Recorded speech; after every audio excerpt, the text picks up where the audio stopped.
Assalamualaikum warahmatullahi taala wabarakatuh. Hari ini saya akan menerangkan kepada kamu perkara-perkara yang membatalkan puasa dan juga hikmah berpuasa. Baik murid-murid semua, kita teruskan kepada slide yang pertama, perkara-perkara yang membatalkan puasa. Yang pertamanya ialah makan dan minum dengan sengaja.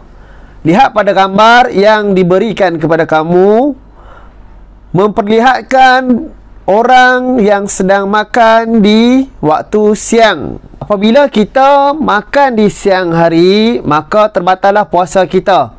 Itu yang pertama. Baik, kita akan pergi kepada slide yang kedua. Perkara yang membatalkan puasa yang kedua ialah melakukan jima' di siang hari. Apakah yang dimaksudkan dengan jima'? Jima' ialah hubungan suami isteri, iaitu melakukan persetubuhan di siang hari. Apabila suami isteri melakukan persetubuhan di siang hari, maka batallah puasanya. Yang ketiga, mengeluarkan air mani dengan sengaja. Selalunya dilakukan oleh lelaki dewasa.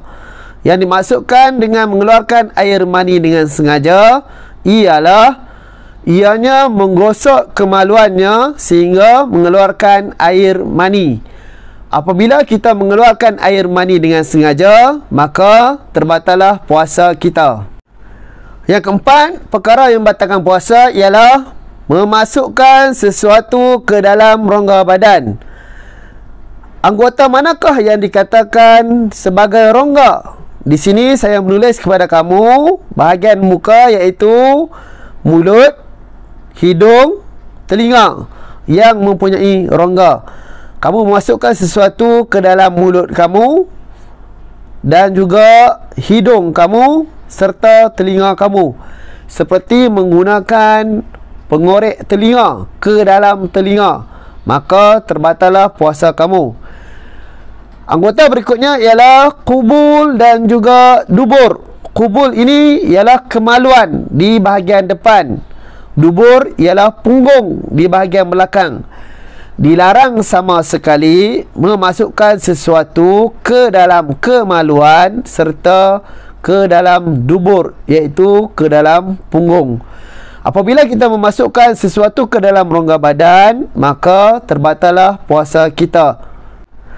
Yang kelima ialah murtad, iaitu keluar daripada agama Islam. Bagaimanakah yang dikatakan keluar daripada agama Islam?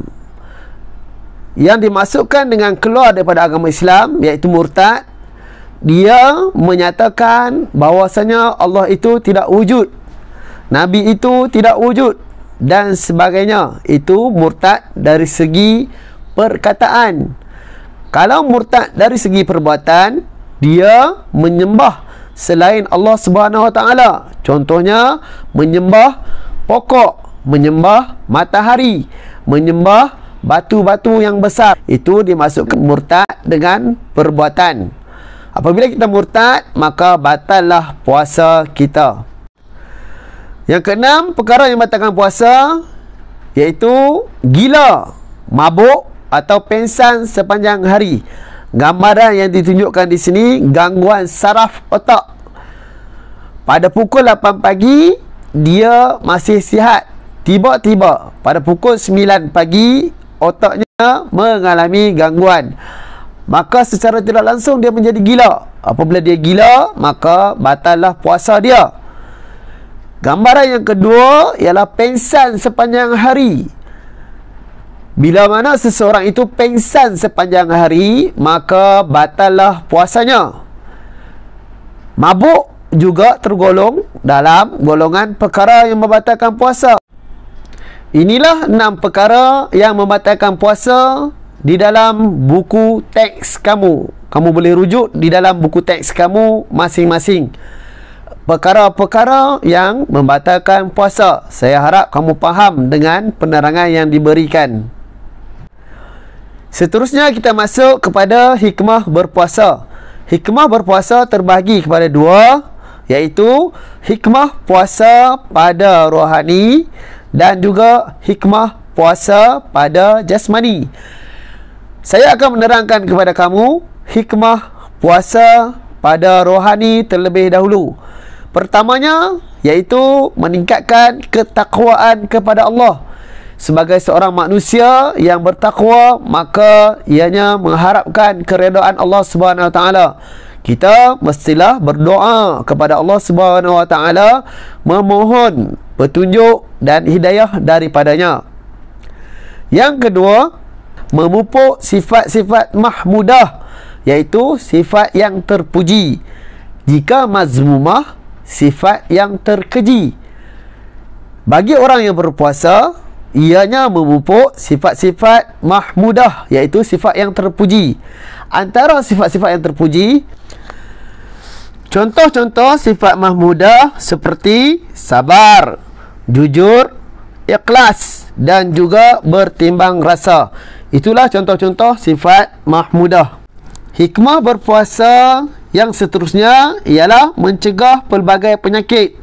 Kamu lihat pada gambaran yang saya berikan, iaitu bagaimanakah usus manusia berfungsi. Sekiranya kita tidak menjaga makan dengan baik, maka usus kita akan mendapat penyakit. Contohnya kanser usus. Bagi orang yang berpuasa, badannya akan mencerna segala makanan yang telah dimakan dan dibiarkan ianya memproses sehingga cuci. Itulah yang dimaksudkan mencegah pelbagai penyakit. Yang ketiga. Yang keempat, merasai sebahagian penderitaan orang yang tiada makanan. Kamu lihat juga pada gambaran bagaimanakah perbezaan di antara dua darjat manusia. Satu yang susah, satu yang kaya. Kalau kita berpuasa, orang yang susah dan orang yang kaya akan merasai kelaparan seperti biasa. Sama orang yang kaya, orang yang miskin akan merasai kelaparan ketika berpuasa. Hikmah berpuasa pada jasmani pula, yang pertama, dapat mendisiplinkan diri. Kita dapat menjaga adab-adab berpuasa. Di antara adab-adab berpuasa iaitu bersahur, mengakhirkan sahur, menjauhkan diri dari yang merosakkan puasa, perkara-perkara yang merosakkan puasa, menjaga lisan, memperbanyakkan amal kebajikan dan juga sebagainya lah. Kamu boleh carilah adab-adab berpuasa. Apabila orang yang berpuasa, pada jasmaninya dia dapat mendisiplinkan diri. Yang kedua, mendidik diri mengawal hawa nafsu.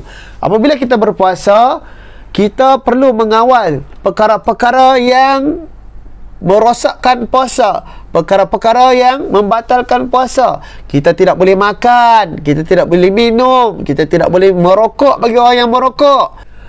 Hikmah berpuasa pada jasmani yang ketiga iaitu dapat merehatkan organ dalaman, menurunkan lemak, tekanan darah ketika berpuasa. Bagi orang yang gemuk, seperti gambaran iaitu obesiti, dia dapat menguruskan sedikit badan dia, dapat menurunkan berat badan dia. Apabila dia berpuasa, otot-otot dalaman dia seperti usus dapat berehat, maka secara tidak langsung dia boleh mengurangkan kadar lemak di dalam badan.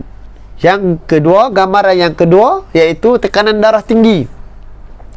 Bagi orang yang berpuasa, dia mengurangkan makan makanan yang mempunyai kandungan tidak baik, maka secara tidak langsung dia dapat mengurangkan tekanan darah tinggi. Apabila kita lebih memakan, kita makan makanan yang tinggi garam, maka darah tinggi kita akan naik. Untuk pertemuan pada kali ini, itu sahajalah penerangan saya mengenai perkara-perkara yang membatalkan puasa serta hikmah-hikmah bagi orang yang berpuasa. Semoga kita bertemu lagi pada sesi yang seterusnya, insya-Allah. Diharapkan pengajaran yang disampaikan kepada kamu pada hari ini dapat memberi manfaat kepada kita semua, insya-Allah.